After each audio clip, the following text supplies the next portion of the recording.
Es imposible hablar de diseño industrial en Uruguay sin referirse a Pedro Figari. De familia acomodada, nació en Montevideo el 29 de julio de 1861.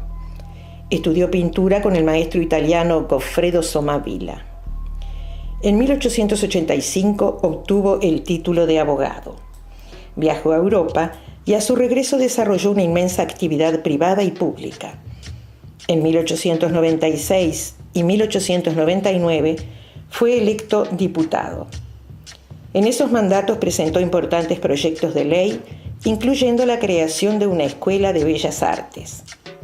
Resumía su visión filosófica de la educación para una sociedad en vías de industrialización con la siguiente frase: a medida que se eduque el sentimiento público por la divulgación de las nociones estéticas, se acentuará el desarrollo industrial y el espíritu de sociabilidad.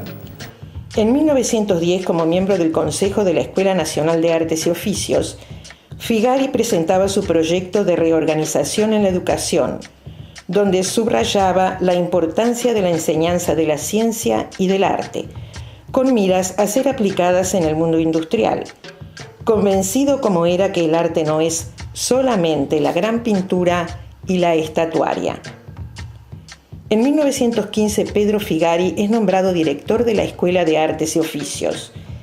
En ese momento comenzó el gran desafío de Figari: rescatar las raíces para construir una modernidad desde la geografía y la cultura sudamericana. En práctica, se trataba por un lado de formar a nuevas generaciones de hombres y mujeres capaces de enfrentar exitosamente con la industrialización. Por otro lado, de potenciar las fuentes de producción creando puestos de trabajo y abriendo camino a la tecnología y al diseño, concebidos estos últimos como unidad.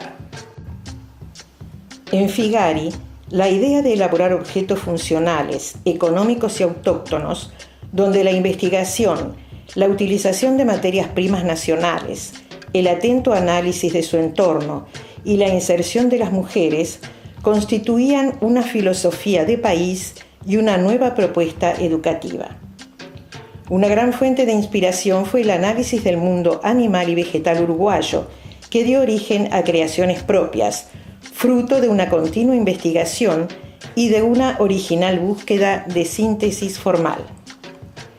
Su idea era un proyecto general de reorganización de la enseñanza industrial, con el fin de apoyar el desarrollo de la pequeña y mediana empresa.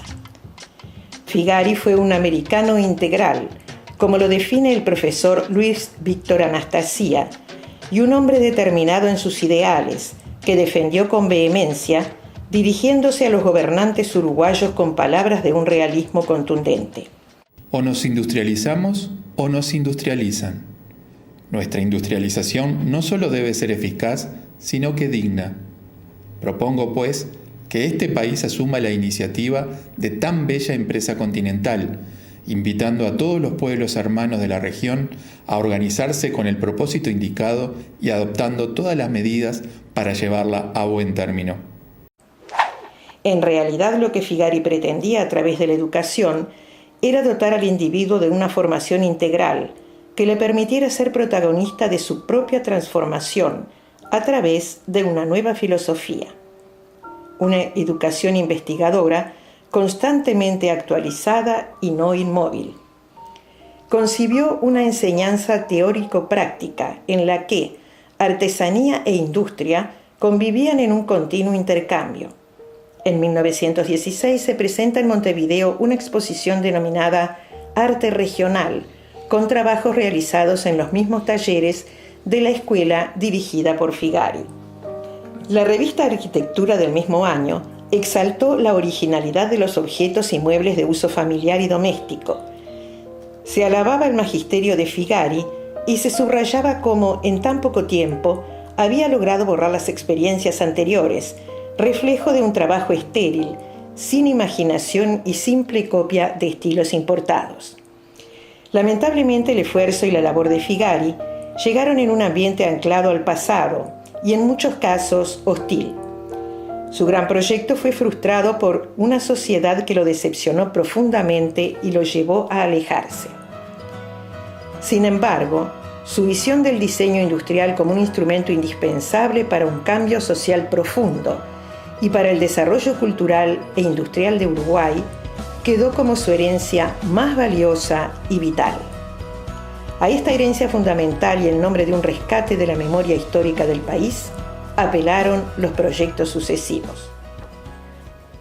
Después de Figari esta experiencia, dio paso a una serie de estudios que se sucedieron hasta 1972, que culminaron con algunas propuestas educativas referente al diseño que no lograron concretarse.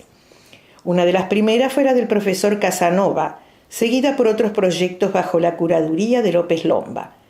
Este último propuso la creación de una enseñanza artesanal y artística en la Universidad del Trabajo, haciendo referencia a la producción a escala artesanal e industrial del área cerámica.